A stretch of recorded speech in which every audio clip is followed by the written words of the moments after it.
Trigger warning. Ghosts, ghouls, and gruesome stuff ahead. It's weird. It's dark. It's your kind of vibe.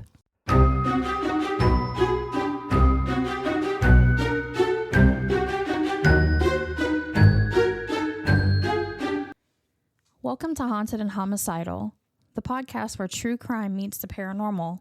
I'm Lauren. And I'm Courtney. Every week we uncover the terrifying, the twisted, and the totally unexplainable. Lock your doors and grab your sage. Because things are about to get haunted and homicidal. You okay? Yeah, I'm good. Okay. Hey guys. What's up? I'm really sad. I know this episode does not drop until August, but Ozzy just passed away, and I'm really in my feelings about it. That was very sad. Yeah. I mean, I know he was old and he had a lot of health issues and a lot of drug use in the past years that probably couldn't be good for you, but he was not on my bingo card this month at all. Neither was Theo Huxtable. Who? Theo Huxtable. Which one was that? The one that died like 2 days before Ozzy. Oh, no, that one. Yeah, the internet was like in an uproar. You've never watched Cosby Show? I think I'd watched like a few episodes. He was the son, Theo. Oh. Michael Jamal Warner, I think his name is. Oh. And nobody gives a fuck about the Hulk. He's a piece of shit. I'm so sad that Amber Rose died. Worst Cooks of America is not going to be the same. She committed suicide. I know. That's what it said. But I don't know how they came to that conclusion because it just said that she had open pills by her. That does not mean she was suicidal. That just means she may have mixed the wrong cocktail of drugs and it killed her. But they're ruling it a suicide. A month later. Yeah, I saw that too. I was like, oh, wow. It's crazy. Worst Cooks is never going to be the same. I knew her from Iron Chef, I think. Maybe. Well, yeah, but Worst Cooks, she was really good. I didn't see that one, but I did know her before that. Yeah, it's sad, but also a good segue into our stories today, because we are discussing, well, murder. Murder. So, here we go. I'm going to be talking about Nannie Doss. She is known as the Giggling Granny, the Giggling Nanny, the Jolly Black Widow, the Lonely Hearts Killer, and Lady Bluebeard. So, what did she do? Giggle when she murdered people? No. No, she did not. Well, I don't know. But that's not why they call her that. But we'll find out why she's called that later. Near the end. You got a little bit of time to wait, so you have to listen to this whole thing. The whole whole thing to figure out why she had all these little... And no skipping ahead, you losers. Well, you can skip ahead, but I'm going to make it to where you're not even going to know. I'm not going to be like, okay, and here's why. So then you can be like, oh, let me get to that part. No, you're going to have to listen to the whole thing. Okay, thanks. So she was born November 4th of 1905, which makes her a Scorpio. She was born in Blue Mountain, Alabama. Her mom was Louisa Lou Holder and James F. Hazel, and she was one of 5 children, 4 girls. Goals? I sound like Gru. Girls. I sound like Gru. Girls. Come here, girls. 4 girls and 1 boy. That poor boy. Yeah. Yeah, but you know, like 5 is a lot of kids. My mom stopped at 4. I have 3 biological and a step. So I have 4. 5's a lot. 4's a lot. 3's a lot. Kids are a lot. People who keep going and have like 10 more. Oh. The octo mom. Oh my God. Okay, well she had 8 at one time. I know, but that's different. That's the pull. But still. But you're talking about the Duggars. I think they were on like 22 before they were canceled. Like they just have to fall out at that point. Like there's probably no pushing, no labor. They just, and they're done. I'm not going to get into that. Religion is a weird thing. Okay. So. That's still a lot of kids. It's too many kids. So in her early life, her dad was abusive and controlling. He would force the children, all 5 children, to work on the farm. And he refused to allow them to go to school and get any kind of socialization or education at all. At the age of 7, while traveling on a train with her family, the train stopped suddenly, causing Nannie to hit her head on the metal bar on the seat in front of her. Wear seatbelts, kids. I don't think they have seatbelts on trains, do they? Yeah. And at least not in the 1900s. If she was 7, this was like 1912 when she hit her head. I don't know when seatbelts were invented, so probably not, but still wear seatbelts. I mean, I don't think they had seatbelts in cars from the 50s. No, because my mom fell out of her mom's car. Yeah, so And about got smushed by a semi. I don't think, I mean, it's like school buses. There are no seatbelts on those things. So, but this incident comes into play later on, so remember it. And for numerous years after, she suffered with severe headaches, blackouts, and depression. So, you know, she was 7. Head trauma. Yeah. She was 7 when this happened, so still young. So, like, for the rest of her life, she suffered with the head issues, which, again, remember this accident for later. Nannie often read her mom's romance magazines, and the Lonely Hearts column was always her favorite. She lived vicariously through these magazines as her father did not allow her to wear makeup or attend social events. And that went for all the girls, not just her. Even the boy, too? Yeah, he couldn't do anything. I mean, obviously he couldn't wear makeup. Well, I mean, like, so, I meant like social events. Yeah, no, that was for all of the children. They were forced to just be at home all the time on the farm. He did not want grandchildren whatsoever, apparently. Yeah, so her dad did not let the girls do any of that. Nannie claimed that this was because her father was worried about men wanting to molest her. So from an early age, that was kind of like drilled into her. Random men are just going to want to molest you. Even at 7, like, hello. Okay. She's going to think that about everybody, including him. Yeah. Pretty much. But she also claimed that she had already been molested by family members, including her father's drunkard friends, early in her childhood years up into her early teens. So all these people are things that her dad was trying to, quote unquote, protect her from. Yeah, look how well that he turned brought out. into their own house. Yeah, look how She well that didn't wear turned the out. makeup. She didn't go to the social events. These were family members and friends of her dad. So She did everything he told her not to do, and then look, it still happened. yeah. So, I mean, good job, Dad. Way to go, father. Oh, it makes me sick. When she was 16, she actually had a job in a linen factory. Once they turned 15, you know, he was like, okay, you can go get a job now and help pay for everything at the house. You're an adult now, quote unquote. So he would let them work. So she was working at a linen factory and met a boy named Charlie Braggs. After only 4 months of dating, she was married off to Braggs. Married off. Yeah, like her father forced her to get married to him for the money. Like, it's always about the money. You know, but it's also the 1921 of it all. Yeah, So that's at true. 16, you're getting married to whatever. Ugh. At least she wasn't 12 getting married. If she'd met him at 12, she probably would have. Probably. Her mother-in-law was living with her and Charlie at the time, and she was also very controlling, very abusive, and required nearly all of Charlie's attention. She was like that mother-in-law. Does she not have a husband? It didn't say, but even people like that, if they do have husbands, they still glom onto their male children like that, especially if there's only one. And that's just... it's gross, number one. That's just weird. But when they get married off, like, back up, you know? Exactly. Like, they let them live their life. So Nannie went from one really bad household situation with abuse and control to another one. And there really wasn't a whole lot she could do about it. Because, you know, it wasn't her family that she was living with at that time. So she just kind of had to put up with it, which sucks. So between 1923 and 1927, the pair had 4 daughters, though only the oldest and the youngest names are known. Because of her controlled life and the abuse from her mother-in-law, Nannie was stressed, to say the least.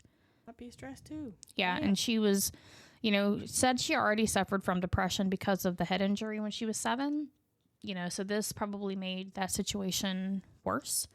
Because when you get married and you're leaving your family home, especially if it's an abusive family home, you're thinking you're going into a new situation where you're going to be free. You're going to have better times, you know, and she didn't. She went from an abusive dad to an abusive mother-in-law.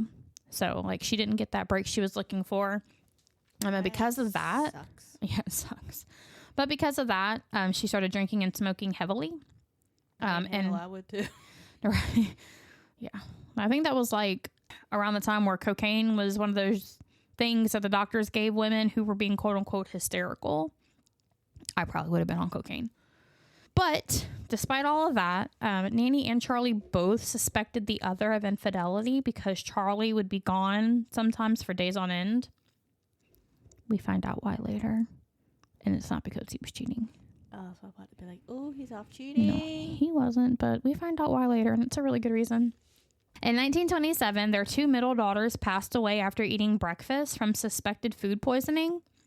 And shortly after, Charlie took the eldest daughter, Melvina, and fled, leaving the youngest, Florine, behind with Nannie. Why are you going to leave one child? How are you going to take one Especially child? the youngest who really can't defend themselves. How are you going to... how are you going to take the oldest but leave the youngest? Like, how are you going to leave any of them? Exactly. But it's like, if you had to take one, why don't you take the youngest? Right.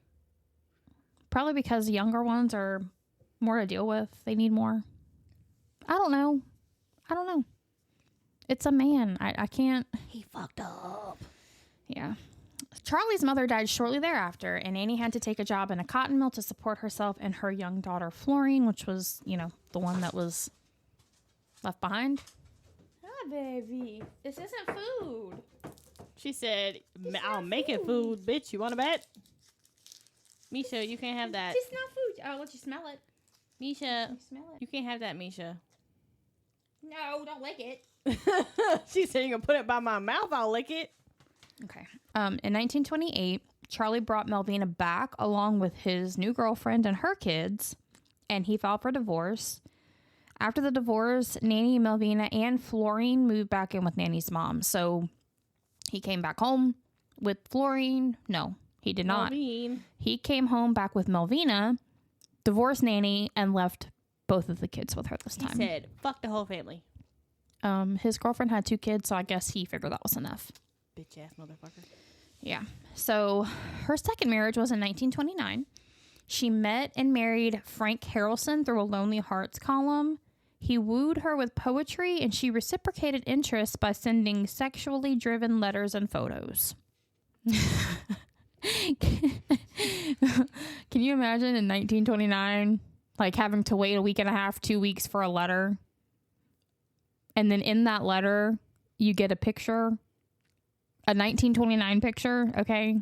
A sexually driven picture. It'd be even better if they had accidentally sent it, like it got put to the wrong person. Or like intercepted. Yeah, and like someone else opened it. Well, it got sent to the right person. By the time you get back, it'd be like, what the fuck did I send? Yeah. Well, it got sent to the right person, and he was like, hell yeah. So he decided he wanted to marry her. So they wed shortly thereafter, and they lived in Jacksonville, Florida with Melvina and Florine. Shortly after being wed, though, Nannie discovered that he was a raging alcoholic with a history of violent assaults. So she has a type. She went from an abusive father to an abusive mother-in-law. She likes that abuse. To an abusive husband. Now, it doesn't say like the mom was a drunk, but her dad was, and this husband was. It is alleged that Nannie and Frank left Georgia. Florida? You said they lived in Florida. They do, Florida. But this says Georgia. Did you type the wrong thing? I don't think so. It said Georgia. So I think maybe they moved from Jacksonville to Georgia. Anyway, it is alleged that Nannie and Frank left where they were staying, leaving Florine, who was just an infant at the time, behind in an abandoned house. She was only found because the neighbors heard the cries, and they found the infant alone in the house, and they somehow managed to track down Charlie, who came to get her. Did they not like Florine or something? I don't know. They kept leaving this poor kid? I don't know. Damn. There was only one source that said this, though, so I don't think it really happened. I think it was just rumor after the fact. So, in 1943, Melvina, which is Nannie's oldest daughter, gave birth to Robert Haynes, And 2 years later, she had another child, but the baby died soon after birth. In recovery, Melvina thought she saw Nannie holding the baby and pushing a hat pin into the newborn's head, like into the soft spot, effectively killing it. Rude ass bitch. Why would you kill your grandson? Right. Though she was kind of unsure due to being groggy from ether, which is an inhalational anesthetic used to relieve pain, she asked her husband what happened to the baby. All he knew was that Nannie said the baby was dead and the doctors were not able to come up with a cause of death. That's just messed up. Yeah. So it was just like the baby was there and then the baby was not there. Melvina and her husband unfortunately separated shortly thereafter because they just really couldn't deal with the stress of losing the baby. And Melvina and Robert, which is her oldest child, moved in with Nannie and Frank.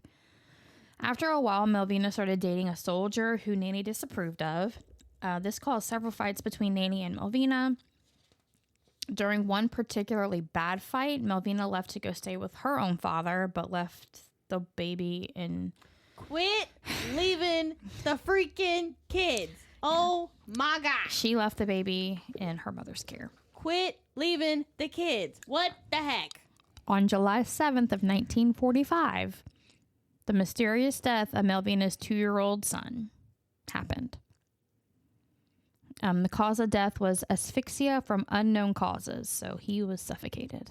She's suffocating with her. They still pillow. ruled this an accident.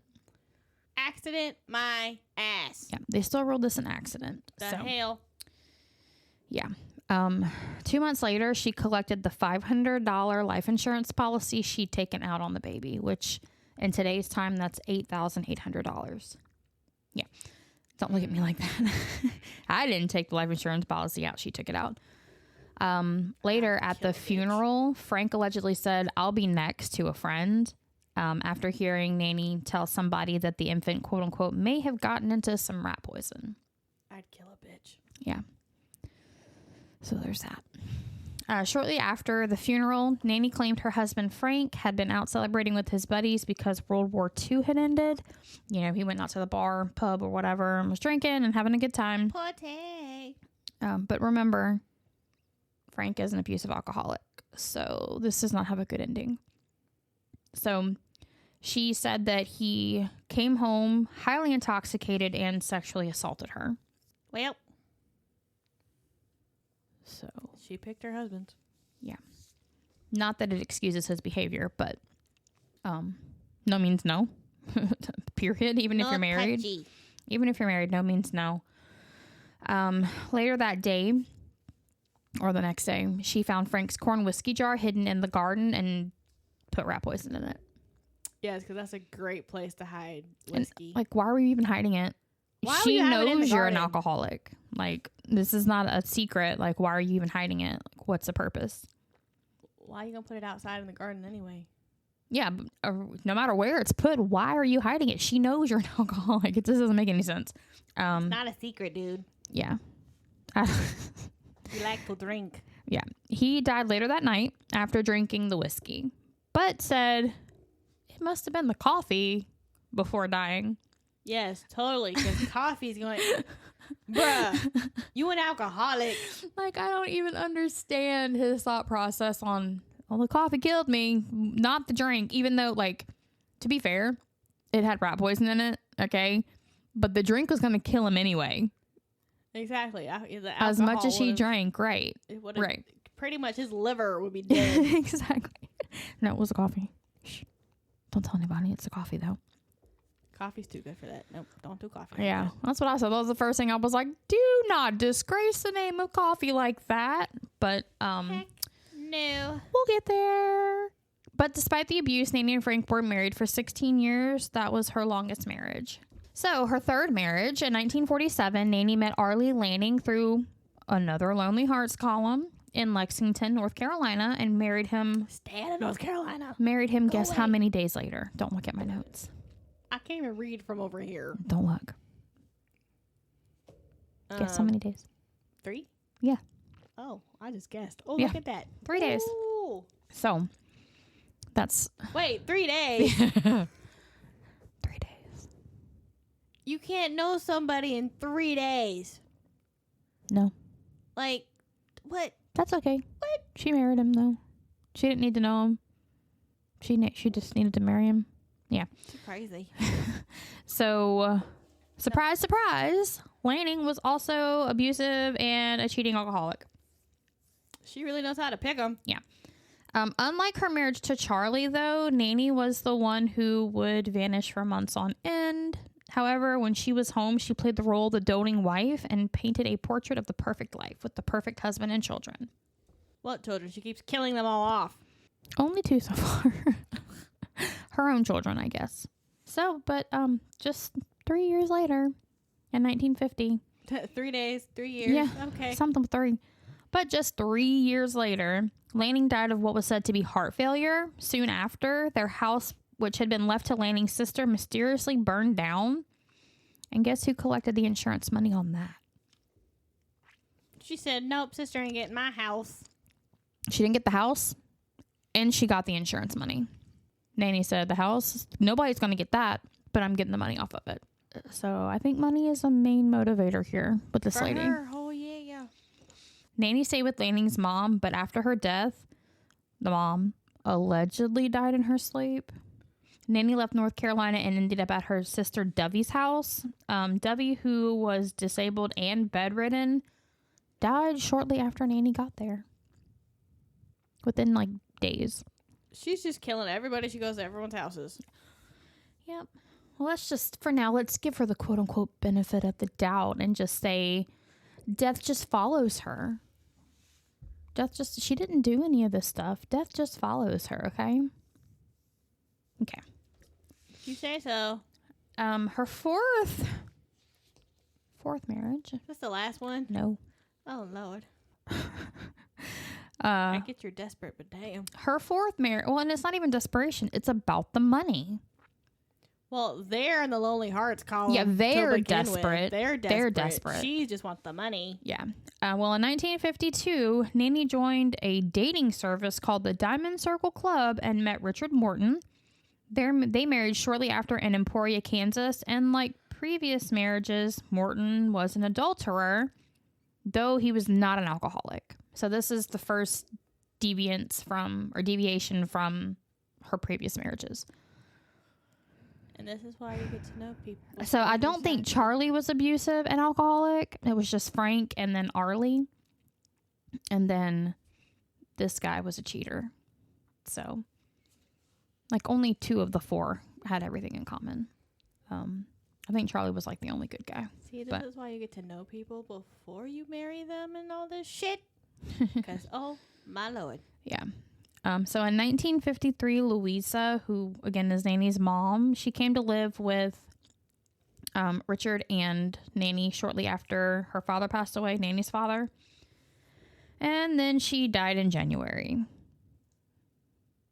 So just a couple of months after she showed up, she was dead. 3 months later, Richard was dead. What? Yeah. My eyes twitching. Guess what he died from? Drinking coffee? Arsenic-laced coffee. Not... Why you gotta do coffee like that? They think the idea was possibly given to her by Frank. And here's the thing. He wasn't an alcoholic. So she wasn't able to put the rat poison in his alcohol. So yeah, and that's how... She would have to put it in something else. That was her MO up until this point, was putting it in the alcohol, in the drink. So I guess her thought process was, well, he doesn't drink alcohol, but he's a coffee drinker. I can probably put it in that and he won't know, right? Why you gotta do coffee like that, man? Maybe he just drank a lot of coffee and that was just the best way to get him to drink that. Could have done tea. Could have. I don't know if he drank tea, but he drank coffee for sure. So she was like, you know what? Frank thought it was the coffee. Now it's going to be the coffee. So she killed him with a laced cup of coffee. So her 5th and final marriage, June 1953, which was how long after the death of him? Not long,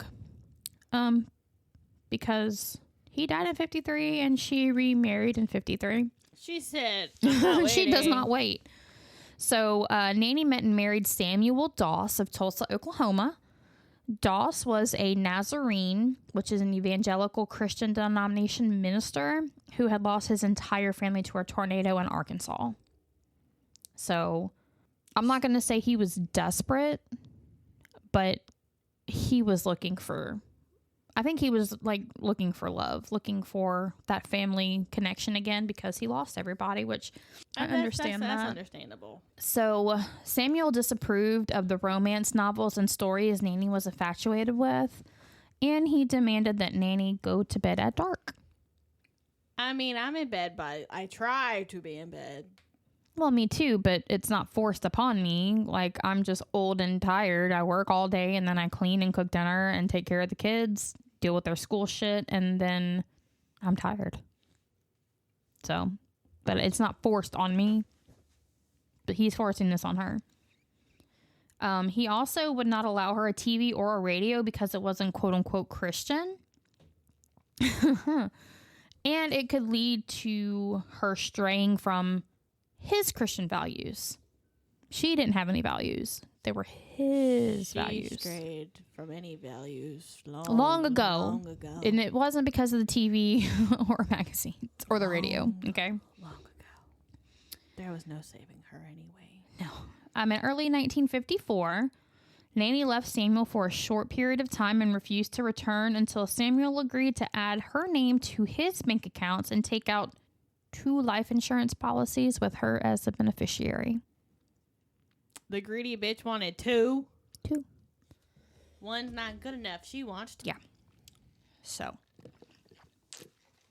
eventually he agreed to that. And so he put her on his bank account. He took out the life insurance policies and she returned home. Not long after, 2 or 3 months maybe, in September of 1954, Samuel was admitted to the hospital with flu-like symptoms after having eaten a prune cake. Not the prunes. That Nannie made him. Okay. Why would you touch anything she made? Well, I don't think at that time he realized. I still would not. Yeah. But he ate the prune cake, and he was diagnosed with a severe digestive tract infection. He was subsequently treated and then released back home on October 5th. By October 12th, he was dead. She said, "Didn't work first time. I'm trying again." 1 week. 1 week later. That's why you don't eat prunes. Thankfully, his death was suspicious, and the doctor ordered an autopsy, which revealed high amounts of arsenic in his system, enough to kill a horse. She would really wanted him dead. Good Lord. Yeah. So, Doss was finally arrested after this. Took him long enough. Yeah. A very long time. After her capture, Charlie, which was the only surviving husband, claimed that he was scared of Nannie and would never eat or drink anything she had prepared when she was in a bad mood. Smart man. Very smart man. Remember how earlier I said we'd get to why he left a lot? Yeah. This is why. He's a smart man. When she was in a bad mood, she'd be in a bad mood for days or weeks on end. And he left. Still fucked up. He left the kids. He did. But smart man for self-preservation. But he knew not to eat or drink anything. I think he always kind of... He had this gut feeling. I think he always kind of knew that she had killed the middle 2. Though it never really stated why. Like if there was any insurance money to gain off of those 2. Or just... They were practice. Maybe there were too many children and she was stressed. I don't know. It doesn't say, but it just... Anyway. Oh. He was uninsured during their marriage, and he feels like that's one of the main reasons that she was never targeting him like that. Because even if he died, she wouldn't get anything from it. So, he feels like that's like the biggest reason he's still alive. He's like, I got no money, bitch. You can't have it. Yeah. Like, I've got nothing to give you, and that's why she didn't kill him. But in 1955, Doss did admit... no, she didn't. In 1955, Doss admitted to murdering her 4 husbands, but only did so after negotiating to keep one of her romance magazines with her while she was in jail. Her and those freaking romance magazines, man. I don't get it. At all. Obsessed. However, despite her confession to murdering 4 of her 5 husbands, she claims that she did not murder her mother, her sister, either of Melvina's children, or her mother-in-law or her 2 middle children. She claims that she never hurt, quote unquote, her blood kin. So that's a lie. I think so. That's a lie. I think so. But after signing her confession, she stated that her conscience was clear. My eyes twitching. She's making my eyes twitch. So, yep, she had a clear conscience. No remorse whatsoever, obviously. So when they asked her what the police or the court should do with her now that she had admitted to these murders, she just plainly stated, anything they do is perfectly all right with me. Like, literally did not care, had no remorse, no regret, no feelings about the crimes that she's committed. How old was she? So she was born in 1905, and this was 1955, so she was 50. When she was arrested, she was 50. Yeah. Old enough to know better. She pled guilty May 17th of 1955, and subsequently found guilty of the murders. She was facing the electric chair and could have been the first female in Oklahoma to be executed. North Carolina, Kansas, and Alabama also charged her with murder, but she was never tried in any of those states. And typically you see that in these types of cases where the person gets a death sentence or a life sentence. There's no point in adding on to it because they're already getting the maximum sentence. So it wouldn't really matter. I kind of feel like it's unfair a little bit because they didn't really get justice. Right. It's not closure for the families of those in the other states. Yeah. You know, but you do see that a lot, that the prosecution does not move forward with these cases when they get that kind of sentence. And it is what it is. But, you know, if it were me, I would like some kind of closure. And to me, that's not closure. I mean, for her to be in jail, the family could be like, okay, well, at least she's in jail, but she was not convicted of the murder of your person. Yeah. That's where I would want that, you know, like acknowledgement, I guess. Exactly. So, despite that, she was believed to have murdered at least 11 people. So, her 2 daughters. Wait, okay. So her 4 husbands. Well, yeah, let's start at the beginning. Her 2 daughters. 4 husbands. Her daughter's 2 kids. Her daughter's 2 kids. Her mother-in-law. Her mother. Her mother and her sisters. Okay, so that's 11. Yeah. After this discovery of what had happened to the final husband, the states where the others were buried requested that the bodies be exhumed and tested. But wouldn't they not really find anything with how long it's been? It's in the bones.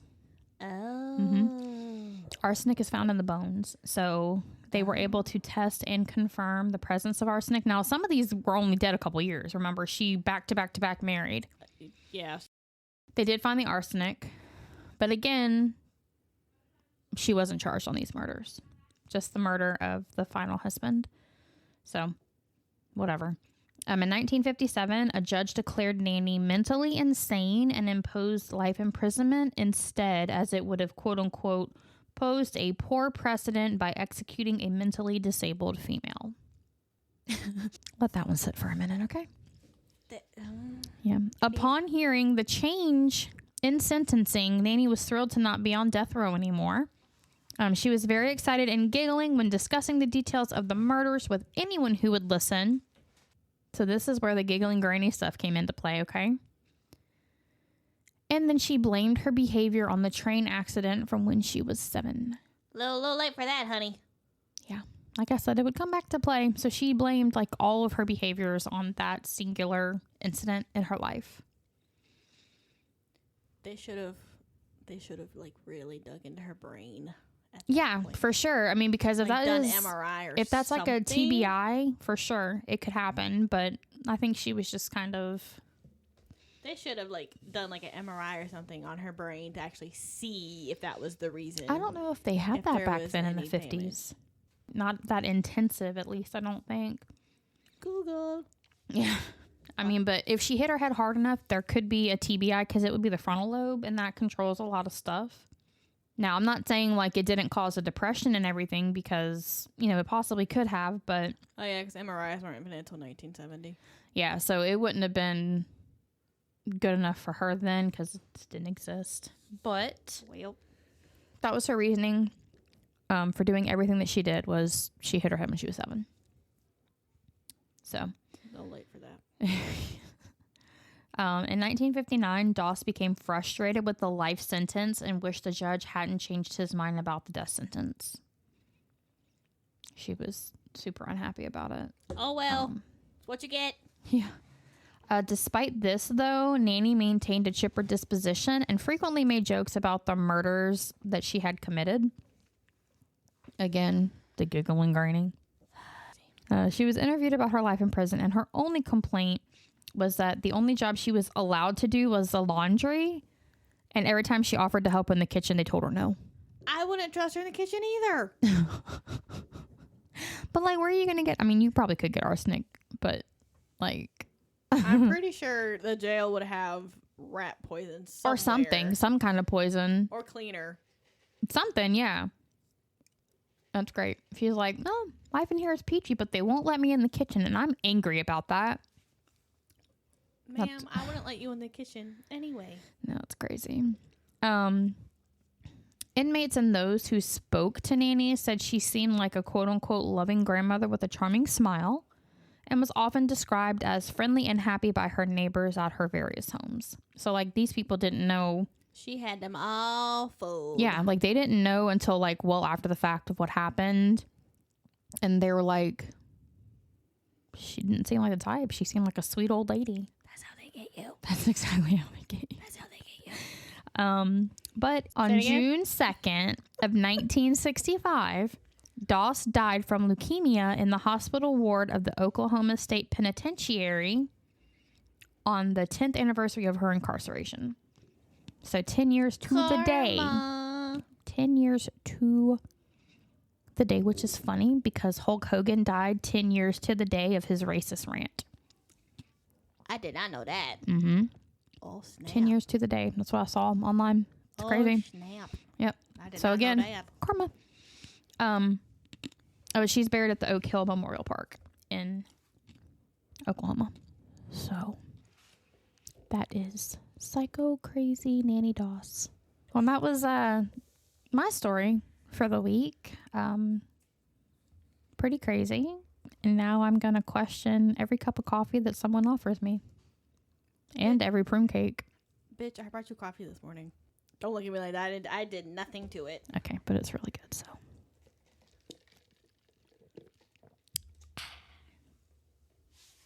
Okay.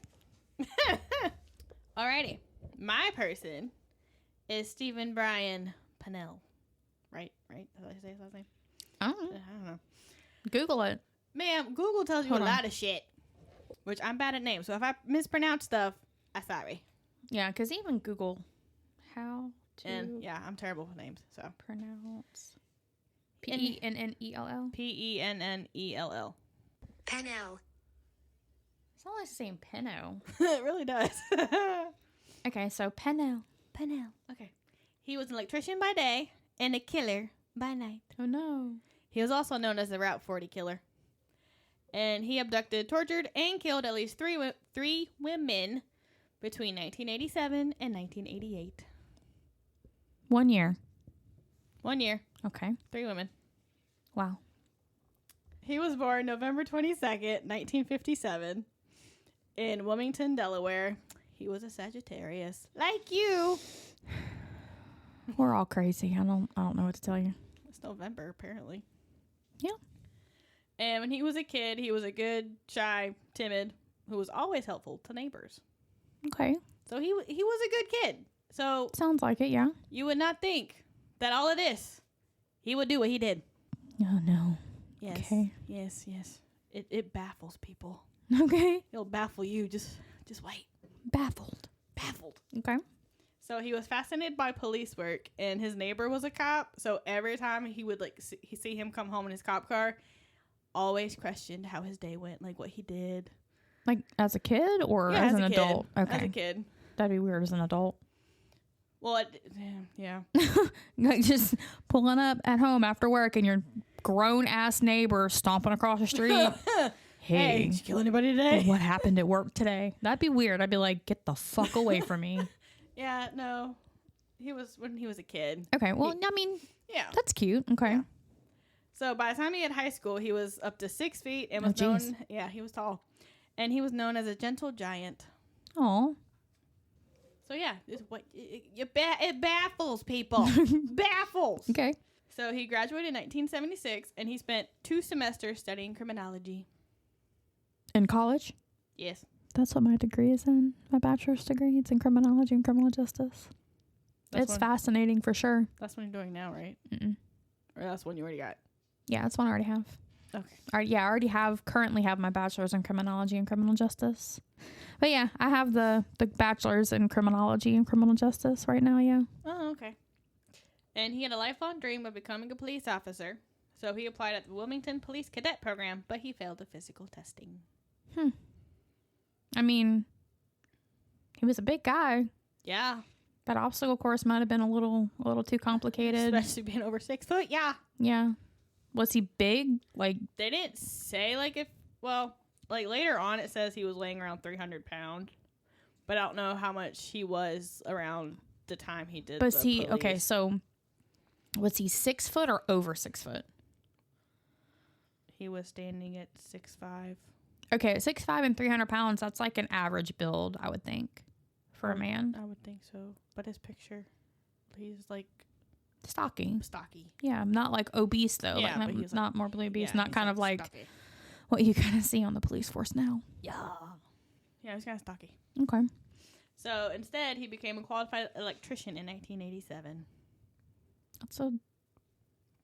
That's a weird career jump, but okay. Yeah, he went from, I'm going to be a cop to, let's play with lights.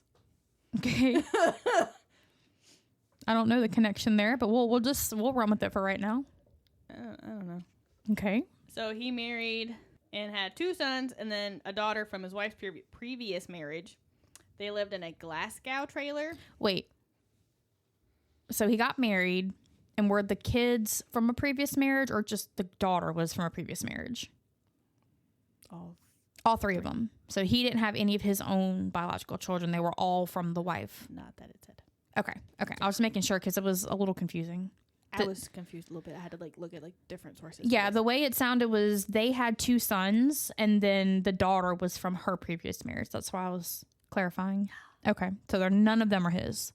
Okay. And he was considered a good family man, played sports with his children, gave neighboring kid rides to school, and even dressed as Santa Claus for the holidays. Okay. It's a really big Santa Claus. Really big Santa Claus. Okay. And part-time, he was a bouncer. I can see that. Being 6'5", weighing around 300 pounds. Yeah, I could definitely see that. And he appeared intimidating. But according to a former customer, it was just a facade. He just didn't command respect. How do you not command respect being that big? Because you can look scary and intimidating, but how you act. Yeah, but I mean, if you're a bouncer, the whole thing about a bouncer is having the look. Well, I mean, he did fail the police academy. Right, but if he had the look and if he was just standing outside letting people in, the look alone should have been enough to... Well, probably, I guess when it came, with confrontation. Or maybe if it was like a small town, everybody knew him and they were just kind of like, you're not going to do anything. And I guess, it depends how he was with confrontation. If someone, tried to... Passive-aggressive, maybe. Yeah. Try to fight him, how he was with that. Yeah, I'll fight somebody. I don't care. You would. You did. You've done it. I have. In a towel. Yeah, I didn't even get arrested for that one. I was arrested for the second one. Well.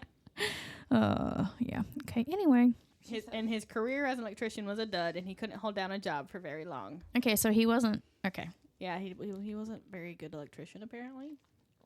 Okay. And because of that, he ran up credit card bills, which put a strain on his marriage, of course. Yeah. Causing incidents of domestic violence. He broke his wife's arm once, which was never reported to the police.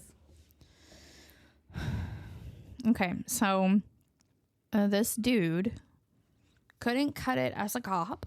Nope. Couldn't cut it as an electrician. Nope. Did he still have his bouncer job during all of this? That was the only time it mentioned the bouncer job. Was he had it part-time. Okay, so he may not even have the bouncer job. Probably not. He's blowing through the money, running up the credit card bills, and then has the audacity to beat his fucking wife because of his bullshit? Yep. Okay. Yep. So this right here, that, red flag number 1. That's the only red flag you So, yeah, despite all of his bullshit from when he was younger, that right there opens up my mind for everything else. Yeah. Because if he could do that, he's capable of anything. Yep. Yeah. Okay. So on the rainy night of November 29th, 1987. What? I was one day away from being 2. I'm old, y'all. Shh, don't tell anybody, okay? It's a secret. Shh. Lauren's old. Hey, I just told you don't tell anybody. I'll be 30 next year. I'll be 40 in November, bitch. Shut the fuck up. And around 9:25 p.m., a couple driving home saw a body that they thought was a mannequin laying on the side of the road. I don't like that. What? I don't like it. Seeing a mannequin on the side of the road? Anything. Like, that is, like, one of my biggest fears. Like, so sometimes we go, like, hiking in, like, the national forest or whatever over there in Ocean Springs or just anywhere. Wait, they have one in Ocean Springs? Yeah. It's, like, the National Preserve, whatever. Where's that at? So, you know, we're singing... No, not singing River Mall. Yeah, singing... No. Oh, my God, not the mall. So, you know where the Starbucks is in Ocean Springs? By our houses? Yes. Yeah. So, there's that big light. Like the very next light, and it says National Seashore. Oh, we can go there one day. I think it's free. Oh, I'm pretty sure it's free. It's fun. It's beautiful out there. Like not right now in 110 degree weather, but no, later in the fall when it starts to get cooler, we'll start taking field trips. But that's like one of my biggest fears. Like they have like bridges that go over the water, and when we went, we saw like what looked like a human-sized bag, but it was just a trash bag. Yeah. That's like my biggest fear. Every time I see like rolled up carpet or something, yes. I'm like, oh, what's in the carpet? Tarps. Yes. Rolled up carpet. Yeah. It is. I hate seeing boxes that are like closed on the side of the road because I'm scared there's animals on them. Yeah, like kittens. It stresses me out. Because my roommate's sister, like the 2 kittens. Yeah. Is that how they found them? Yeah, that's how they found them. They were in a sealed Tupperware salad bowl, pretty much. What? Sealed? Sealed. They had like with tape, or it was just closed. What the? So that way nothing could get in. Fuck. But they pretty much abandoned them on the side of the road, and they were like they had to be bottle fed with that's how young they were. And now they're 2 little greedy little. That munchkins. is like literally making my blood boil right now. That is sick. Fucking sick. Yep. Oh, just give me 5 minutes with them. It was very sad. 5 minutes. Very sad. I won't even need 5 minutes. People like that should not be allowed to breathe. Anyway, continuing on. We're not going to get into that because I'm going to get angry.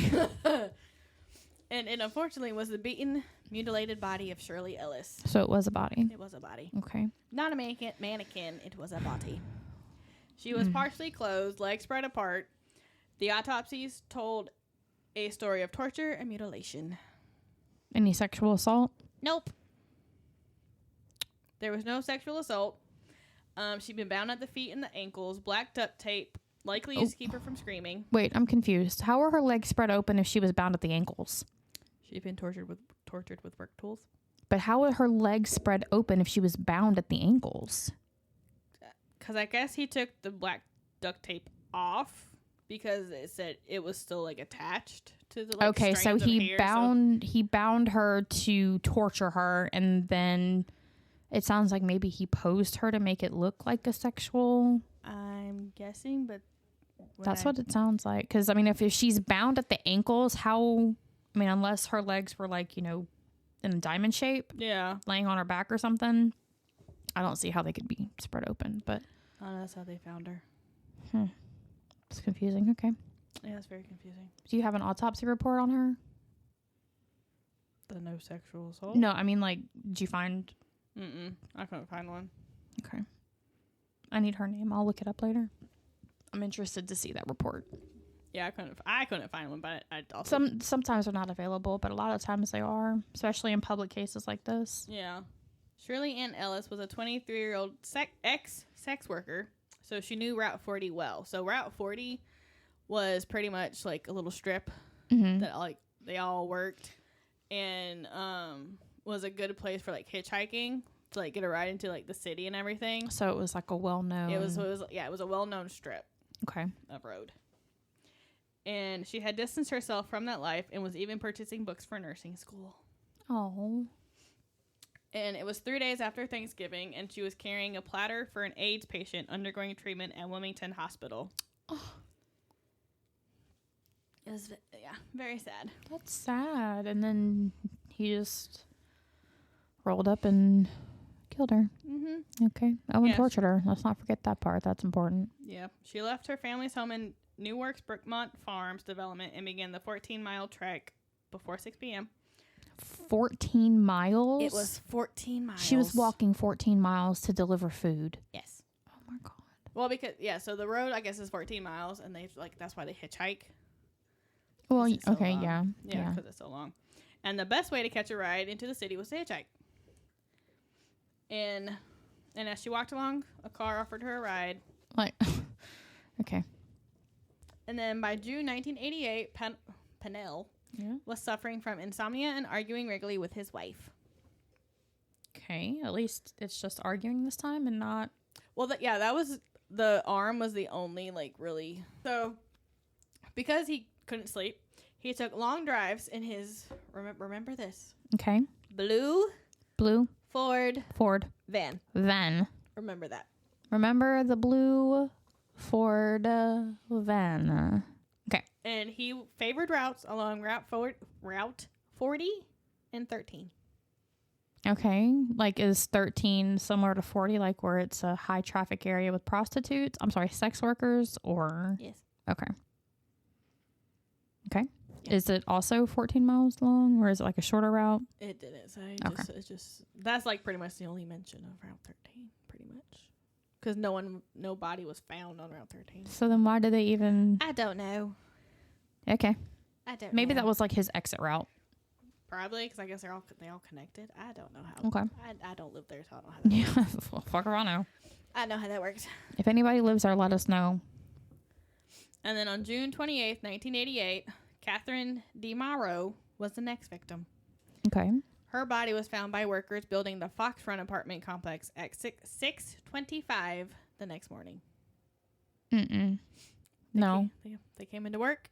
And they found a body. Probably hadn't even had their coffee yet. Probably not with that early. Sitting there trying to eat their hash brown and McMuffin. And she was found completely naked, which was different than Shirley.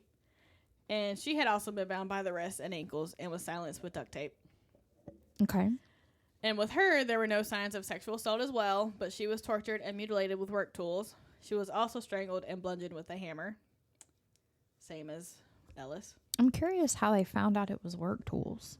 I mean, I would guess in the autopsy, because that's what they do. They look at the bodies to determine what kind of object it is, I guess. And maybe it was like needle nose pliers or something that would be easily discernible, but yeah. Okay. Yeah. But this time, though, the killer left a clue. She was found covered head to toe in blue carpet fiber. And so Catherine was a 31-year-old divorcee and had a history of prostitution arrests, but they weren't really sure if she was working that night or she was walking. It's the same as Ellis. Okay. Could have been either. Could have been either, but she had accepted a ride from the blue van. Okay. And then fearing a pattern, because since she was the second and they both had similar things happen to them, the police consulted the FBI's behavioral science unit, with John E. Douglas creating a profile. That's my favorite part. What? When the FBI... A criminal profilist is like my favorite part. And Douglas confirmed their worst fear. Delaware had its first serial killer. Okay, so at least they connected the murders. That's good. I mean, I don't know how they couldn't have, but yeah. Exactly. And with Route 40 being the only connection besides how they died, undercover female officers dressed as sex workers and walked a stretch of highway looking for clues. That is so dangerous. Yes. And they, of course, were told not to enter any cars. Well, I mean, obviously, yeah, but that's still dangerous because whether or not you're willingly entering it, if there is more than one person in that car, they can put you in it. They could be the next victim. You never know. I mean, and your backup may not be quick enough. Exactly. And that's dangerous. I don't like it. On August 22nd, prostitute named Margaret Lynn Finner was reported missing by her stepfather. He had gotten a call saying Finner had been seen going into a blue Ford van. And then roughly 3 months later, her body was found dead near the Chesapeake and Delaware Canal. Her body was in such a advanced state of decay that a cause of death couldn't be determined, and no one was ever charged. That sucks. It's terrible. It's very sad. And then September 10th, Kathleen Meyer was hitchhiking along Route 40 around 9:30 p.m. An off-duty officer who was unaware of the ongoing decoy operation saw her enter a blue Ford van. It was suspicious enough to note the license plate, but he didn't share the information at the time, and her body was never found. Like, bruh. Okay. You could have done your job. Dude. And he said he was an off-duty officer? Yes.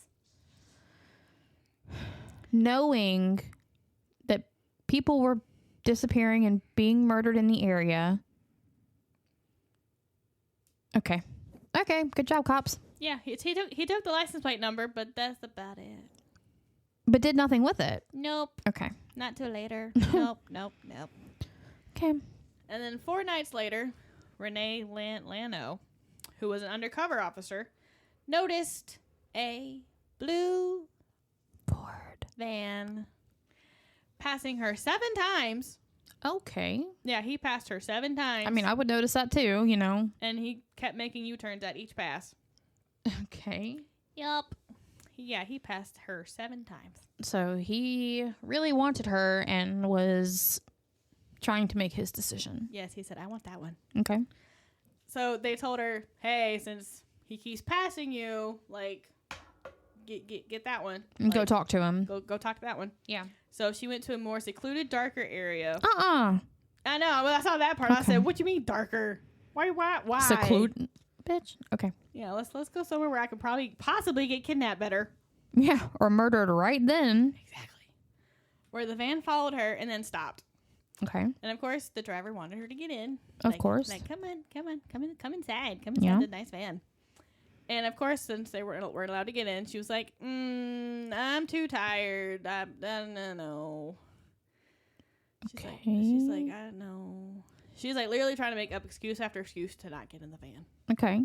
Yeah, she was like, I'm tired. I was at a party, and I'm just like, she was just making up excuse after excuse. Okay. Until he got bored with her. Okay. But she did ask him to turn on the light in the interior of the van. Okay. And as the light turned on, guess what she saw? A victim. No. Oh. Blue carpet. Ew. And what was on the second victim? Blue carpet fibers. Okay. Yeah. Okay. We're getting somewhere. Yeah. And the driver, of course, was sullen, untalkative, and very different from the other drivers who kept stopping for her. Because he wasn't interested in what they're usually out there giving out. Yeah. Nope. So she ran her hands sneakily. Okay. Just rubbing her hands over the carpet. Mm-hmm. And grabbing fibers as she's doing that. Smart. Very smart. Yeah. And then, of course, with her, he kept trying to get her inside, and she's like, no. So after all her excuses, he was like, yeah, I'm done, and he left. Fuck you, I'm out.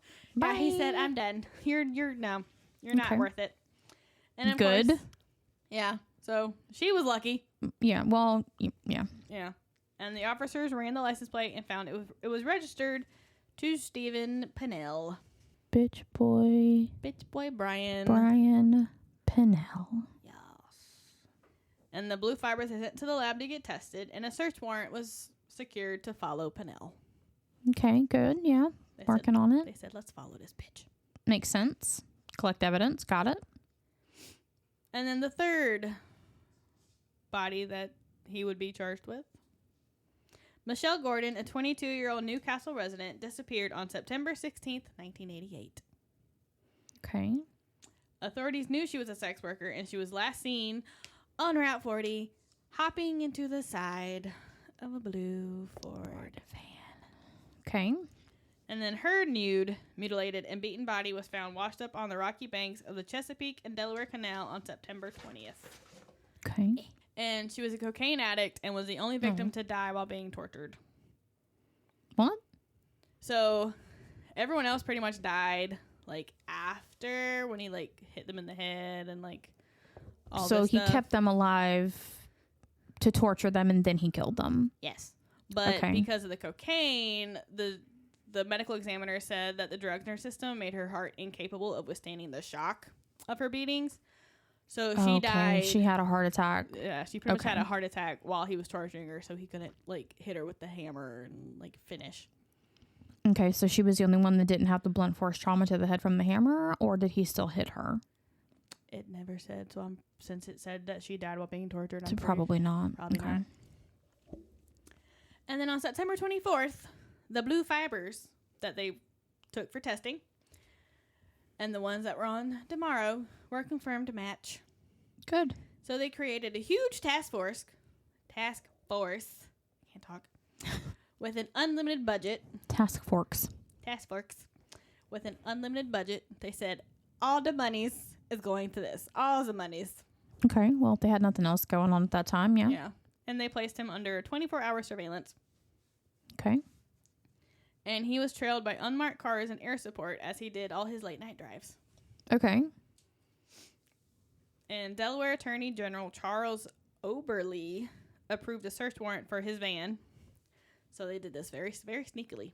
Okay. So September 30th, he was pulled over for a routine traffic violation. And when he went to court to pay the fine, a listening device was in. This is when they decided to do all the search Okay. of the van. While he was in court. While Okay. he was in court, a listening device was installed. Investigators took carpet fibers, fabric swatches, and photos of the interior and exterior. And they found a whole murder kit in his van, Okay. which contained, you ready for this? No, but tell me anyway. Pliers, Okay. whips, needles, handcuffs, Okay. knives, Okay. and restraints. And they discovered carpet fibers matching those on the victims, along with hair, blood, and the same brand of duct tape. I'm confused. If it wasn't sexually motivated, any of these murders, why did he have whips? Nobody knows. Like, the whips are not work tools. So, like, what? Nobody knows. I'm confused on that one. Like, big I guess time. it was his torture when he tortured them. I mean, whatever. I guess I don't know. They could never get questions answered. Like everyone is so confused with. I mean, that, okay, like I said, that's like really confusing to me because he didn't sexually assault any of these women. Yeah. Not a single one of them. But he had whips. Yes. Yeah, this whole case confused everybody because like they have no reason. They have no idea why he did the things he did. Right. They have no idea why he had the things he had. Like they have so many questions and no answers. Okay. Yes, it was great. It's so great. Not really, but Just kidding. just kidding. It's not Okay. great. So arrest warrant was issued on November 29th, 1988, a year after he claimed his first victim. A year to the day. A year to the day. Wow. He was arrested. He was charged with the murders of Ellis, DeMauro, and Gordon. And, of course, he exercised his right to remain silent. Of course he did. Of course he did. He said, I'm not talking. Yeah. And when they arrested him, he told them, I guess it's time. Oh. Okay. Yeah, he's like, I guess it's time for me to go. Guess it's time.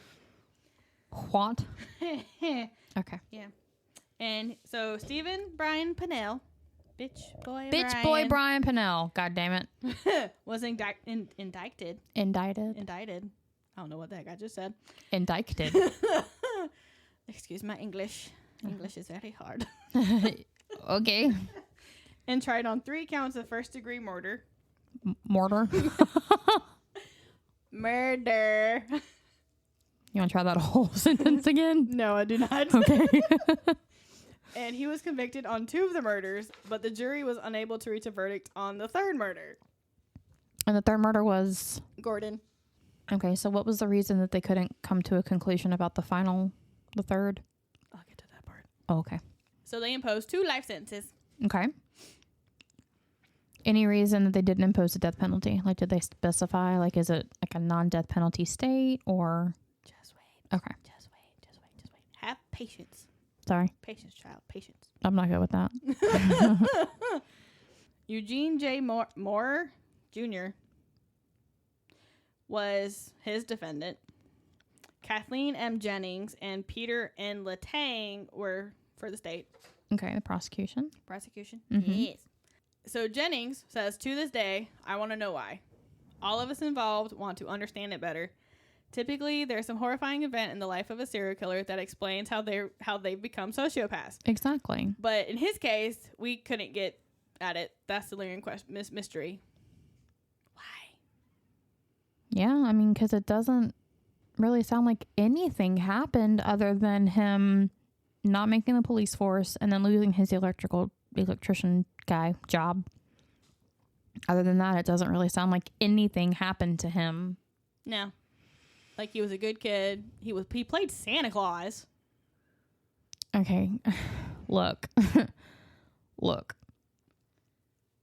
John Wayne Gacy played a clown. Clowns. Okay, and who else was it?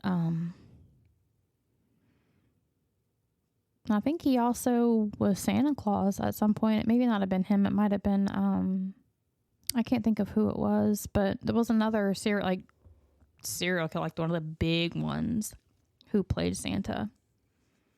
But they had reasons of why they became serial killers, don't they?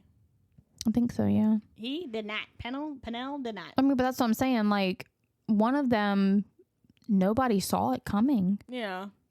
You know, so him playing Santa Claus isn't like pedophiles play Santa Claus, so. That's true. But yeah, normally there is some kind of. Yeah, no, they couldn't find anything of why he did what he did. Okay. Like, it baffled everybody. Yeah, I'm definitely confusion right now. I was confused reading this when I was looking all this stuff up.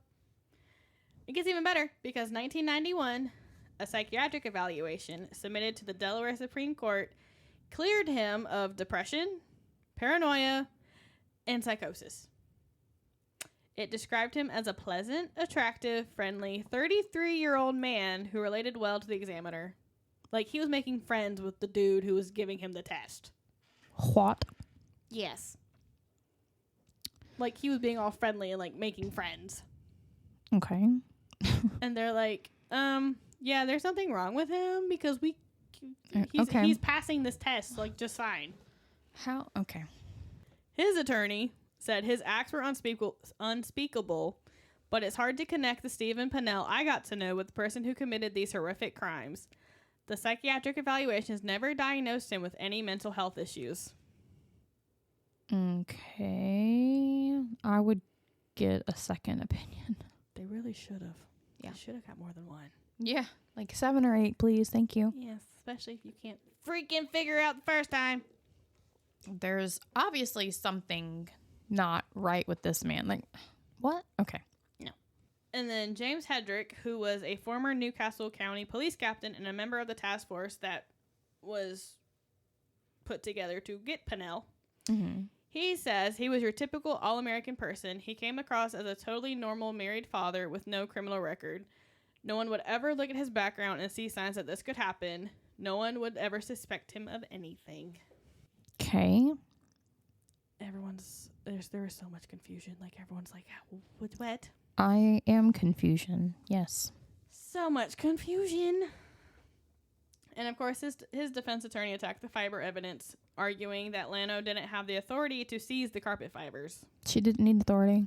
Exactly. It's plain sight. Exactly. Plain sight. They were like, no. Yeah, that's not illegal. That's plain sight. So learn your laws.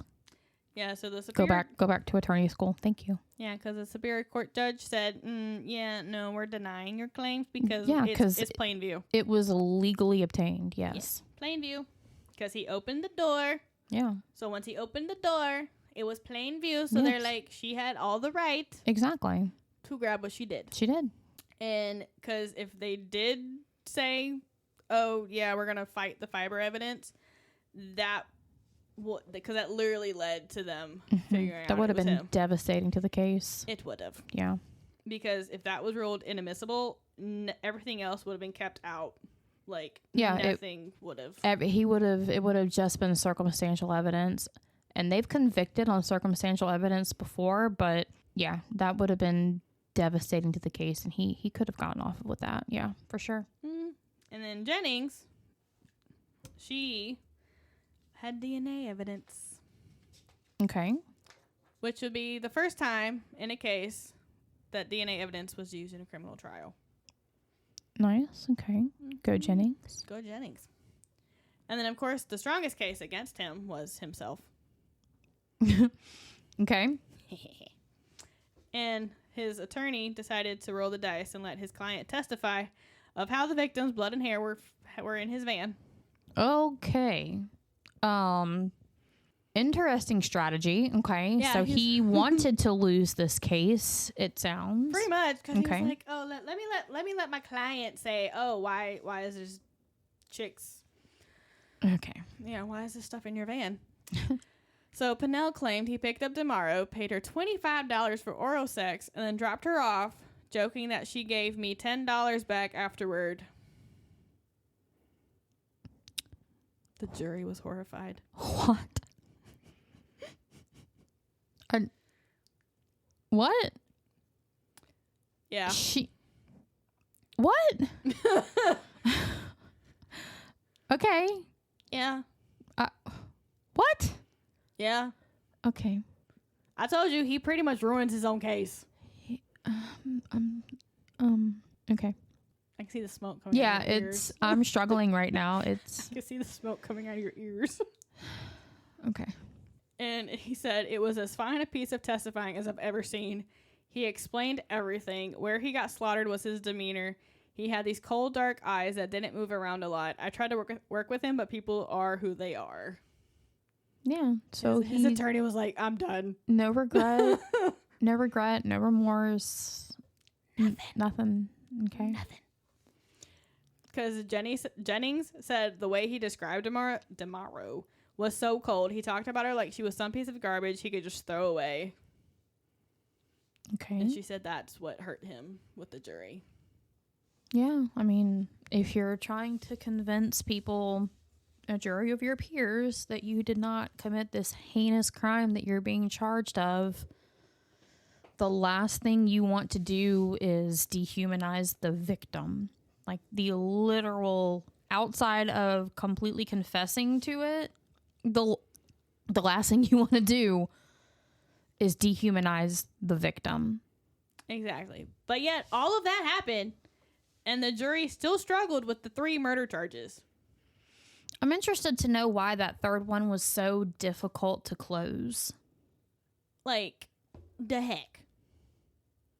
It took them 8 days of reviewing the evidence, which is still the longest deliberation in Delaware legal history. And 8 days really isn't that long. Yeah, well, back then, apparently 8 days was. I guess, like, sure. I don't know. So, November 23rd, 1989, Thanksgiving Day, they finally reached the verdict. And, of course, a terrible snowstorm settled, so it was nice and snowing. Okay.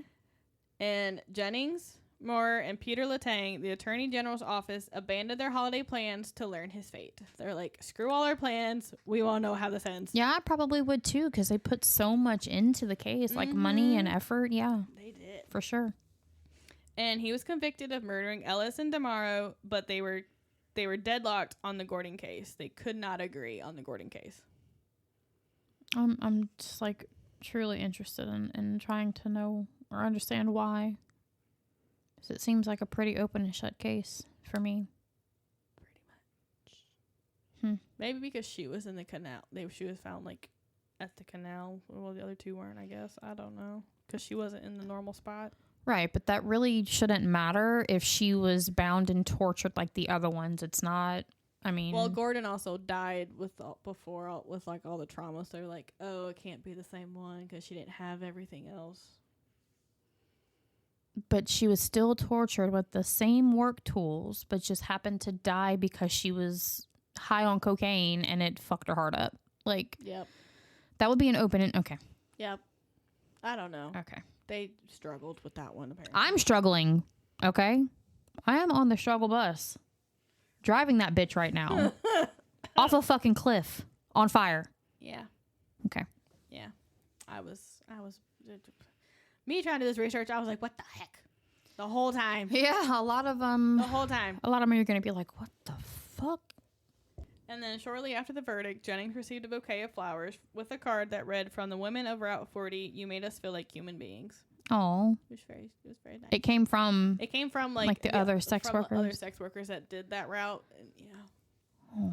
It was very nice. Yeah. It was very nice. At least I know they have somebody on their side, Exactly. because the police really don't, which is like the big thing here. The police don't normally care too much about cases like this because they're sex workers and stuff, so I'm glad to hear that they actually took it seriously and acted the way they did to solve it, rather than it's just it's just a sex worker, who cares. Unlimited budget. Yeah, and everything. For sure. So the jury could not agree on the death penalty, so he was sentenced to life terms. Okay. Moore indicted the lengthy appeals process. The state responded by indicting Pennell for the murders of Meyer and Gordon based on new evidence. Okay, so his lawyer said, you know what, we're going to appeal, we're going to do this, and the state said, you know what? No, we got no evidence, bitch. We're going to indict you on 2 more murders, and we have more evidence. Yeah, but they never said what the evidence was. Doesn't matter. The fact is, you're going to challenge us? Hold my beer. That's basically exactly what happened. The state said, hold my beer and watch this. Oh, you might want to hold your beer. I'm holding my coffee because I don't drink beer. Pennell asked if he could proceed without an attorney. Oh, he said, I'm going to do this myself. All right, fucking Ted Bundy. He pled no contest with me, which means he neither admits nor denies. Pleading the fifth, yeah. Pleading the fifth to the 2 murders and asked the Superior Court to sentence him to death. But he did not confess. Okay. And the psych eval said there was nothing wrong with him? Yes. Okay. They should have got multiple opinions on that. Because, a hearing was held to determine if he should be spared, because of course they have to do all that. Absolutely. So Pennell delivered a terse argument for his own death, filled with biblical quotes. Are you ready for these quotes? I guess so. The law was developed from one book, and is that book I quote from. In Numbers chapter 35, verse 30, whoever kills a person, the person shall be put to death. Also in Genesis chapter 9, verse 6, whoever sheds man's blood shall be shed. This court has found me guilty on the testimony of witnesses, so I ask that the sentence be death, as said by the state's laws and God's laws. That's all I have to say. That's a lot to unpack. So... What? Okay. So let it sink in for a second. If I let it sink in any further, I'm going to fucking explode. Yes. Okay. So he is quoting scripture that says, if man kills man, man should be put to death. If man sheds blood of another, he too shall shed. Yes. So he's admitting to these murders. Yes. Okay. He pretty much admitted it in his own way without saying I did this. Without saying I did this. But he said I did this. Pretty Let's much. be fucking for real about it. Okay. Pretty much. So on Halloween 1991, he was sentenced to death. Okay. And of course, under Delaware law, all such cases are automatically appealed to the state Supreme Court. Yep. So Pennell appeared before the 5-judge court on February 11th, 1992. It sounded like you said Penelope. Fucking Penelope. God damn it. So he appeared on February 11th, 1992, to the 5-judge court to ask for his own execution. He's still sticking with that. He's still sticking with that. And he remains the only person to represent himself before state Supreme Court. Asking for death. And the only one asking for death. I said desk. I mean, he may have asked for a desk. I don't know. He's a fucking weirdo, so. And he still refuses to admit guilt. Before death. Like, he's dead now, though, right? Or is he not dead? Did he die? Not yet. No, I mean, like, today. Oh, yeah, he's dead. Okay, yeah. He's dead. Okay. Yeah. I thought you meant, like, he's still, like, currently refusing to say anything. And I'm like, wait, what? No, then he was still refusing to okay, I admit thought that he did it. I just bit my tongue at that time. Okay, gotcha. And he talked about the crimes in third person. Okay. Yeah, Supreme Court Justice Andrew Moore, who heard the argument, said he never once used the first person. He spoke about the crimes in third person. Okay. He was a strange man. Clearly. My head hurts. Okay. My head hurt after doing all this. Yeah, I'm gonna need like my eye twitched. I'm gonna need Tylenol or something after this. Oh my word. Okay. Pennell argued as if he were a prosecutor demanding death for a vicious criminal. So he quotes, "The perpetrator must have served a pleasure in the killings, since he did not commit just me, but continued in the same depressed manner on the others. This pleasure is evident." Okay, so maybe there was some sexual gratification out of it after all, but maybe just not on the victims, like maybe later. Probably. Gross, number one. Yes. Ugh. Okay. Yes. Okay. And the Deputy Attorney General, Richard E. Fairbanks Jr., represented the state. He was strongly opposed to the death penalty. He did not like the death penalty. Like, he was like, no. Okay. But with him, he was like, yeah, let's do it. He said, I changed my mind. He can have it. Okay. Well, okay. Yeah, sure. Yeah, he was like, yeah, he can have it, but I still don't like it. He's like, I don't like the death penalty, but y'all make an exception for him. Okay. Yeah, he was like, legit. Yeah, he's like, he can have that one. I mean, yeah, okay. I'm behind him on that for sure. Mm-hmm. I mean, like, I am full in support of the death penalty, like 100%. I will never sway my opinion on that, but I get it. Yeah. Yeah. Okay. So they all agreed the execution was appropriate for his crimes. Mm-hmm. So March 14th, 1992 was his date. Okay. To die. And he appeared content. He was like, okay. He's like, I get to die finally. Hallelujah. Okay. But others rushed to prevent his death. Why? 2 men who he never met, never seen, never met, nothing, filed appeals on his behalf. They said, no, don't kill this man, please. Okay. But, yeah, they were rejected. Okay. They said, yeah, no, you don't know. Fuck out of here. Yeah, they're like, you don't know this dude. Like, kick rocks. No, we're still going to kill him. Goodbye. Okay. And, of course, his wife, Vera Catherine Pennell, petitioned the American Civil Liberties Union's Delaware chapter to argue for this day of execution. Okay. And then in another strange twist for this whole case, Widener, University law professor Lawrence Hammermesh, a member of the board, agreed to represent the wife. He was an expert in the corporate arena, but he had never handled a criminal case before. Oh. This would be his first criminal case. Yeah, because that's going to work out great. Yeah. And Hammermesh. That reminds me of the guy from Hunger Games. Oh, yeah. Yeah. He challenged the Superior Court psychiatric, oh my gosh, I can't talk today, evaluation that declared Pennell competent to understand the charges and to challenge them himself. Okay. Yeah, he said that time was more needed for a complete evaluation. He was like, we need more time. I mean, I get it, because I don't think that initial evaluation was correct either. But I feel like he probably would have passed the other ones because they probably would have said the same thing because he was pretty much making friends with the dude who was giving him the test. Yeah, so it seems like, number one, it was a biased opinion, but also, number two, I feel like he fully understood what he was asking of the court. Yeah. Yes, he knew what he was doing. Because that's like one thing that wasn't mentioned at all during this entire story was that he was low functioning or intellectually disabled or dumb or anything like that. That wasn't ever something that was... He literally would talk to his neighbor when he was a kid about police work. Yeah, so it doesn't seem like he would be incapable of understanding fully what that consequence would be for the death penalty. So yeah, he knew what he was doing. They rejected that claim, didn't they? Yeah, did. I would have too. Yeah, they rejected that argument, and he was still scheduled to die. Yeah. They're like, no. Okay.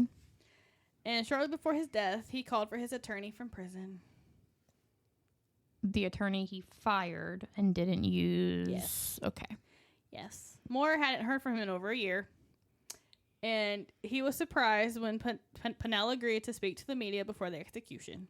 Okay. Of course, the only thing he talked about was what he wanted to eat before he died. Okay. Which was like steak, lobster, mashed potatoes. Like he wanted a whole course meal. That's what I would order. But yeah, that's like they were hoping for like something. Yeah.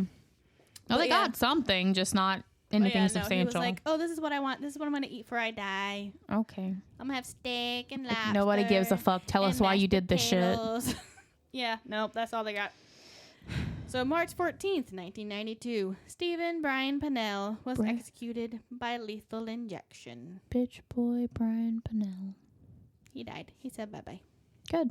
Fuck you. He was the first man executed in Delaware in 46 years. Good. And of course, he had no final words. Of course not. And he left no answers. Of course. For anything he did. Of course. I hope he is in the depths of whatever dark, depressing afterlife there is for people like that. Yes.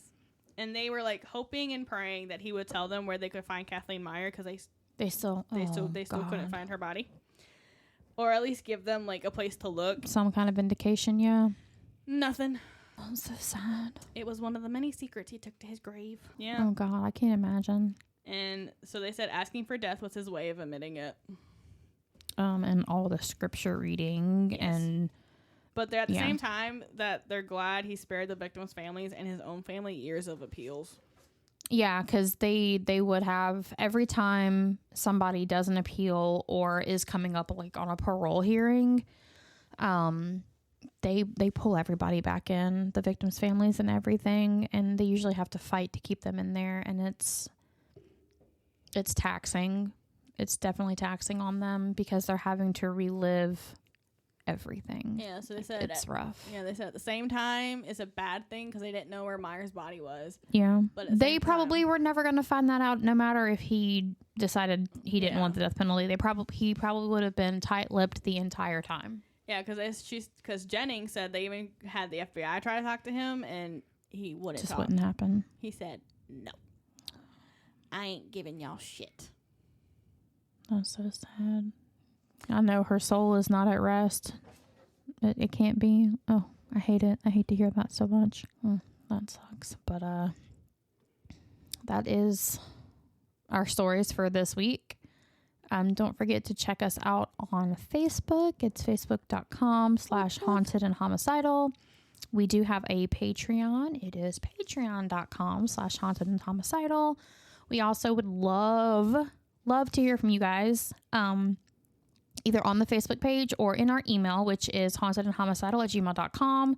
Feel free to send us in any suggestions on true crime or paranormal that you might be interested in hearing. Specifically, if you guys have your own stories, we will have like a listener's tales once we start getting in submissions. So I'm really excited about that.